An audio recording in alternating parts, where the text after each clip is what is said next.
মার্কিন president Donald Trump এমন এক ভয়ঙ্কর ঘোষণা দিল যে ঘোষণায় ইরান কেঁপে উঠেছে। ডোনাল্ড ট্রাম্প ঘোষণা দিয়েছে আজকে রাতেই পুরো ইরানকে জ্বালিয়ে পুড়িয়ে ছারখার করে দেওয়া হবে যদি ইরানের সেনাবাহিনী এবং বিপ্লবী গার্ড বাহিনী আমেরিকার কাছে আত্মসমর্পণ না করে, তাহলে আজকের রাতই হবে ইরানের শেষ রাত। আল্লাহ তুমি ইরানকে বাঁচাও, আল্লাহ তুমি ইরানকে বাঁচাও, ইরানের শত শত মানুষকে তুমি বাঁচাও, ইরানের লক্ষ লক্ষ মানুষকে তুমি বাঁচাও। আজকে রাতই হবে ইরানের শেষ রাত। আল্লাহ তুমি ইরানকে বাঁচাও। আল্লাহ। সম্মানিত দর্শক, ভিডিওটা শেয়ার করেন এবং সারাদিন যারা রোজা রেখেছেন অবশ্যই ইফতার ইরানের জন্য দোয়া করবেন।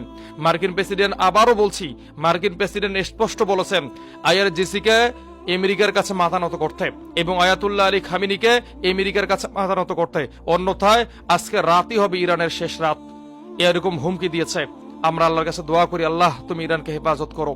আমরা জানি না আজকের রাতে কি ভয়ঙ্কর ঘটনা ঘটতে যাচ্ছে, তবে আমরা আল্লাহর কাছে দোয়া করি আল্লাহ তাআলা ইরানের পাশে থাকবেন। সম্মানিত দর্শক, ইরানের মানুষের জন্য দোয়া করেন, হয়তোবা আজকের রাতে ইরানের জনগণ ভয়ঙ্কর কিছু দেখবে।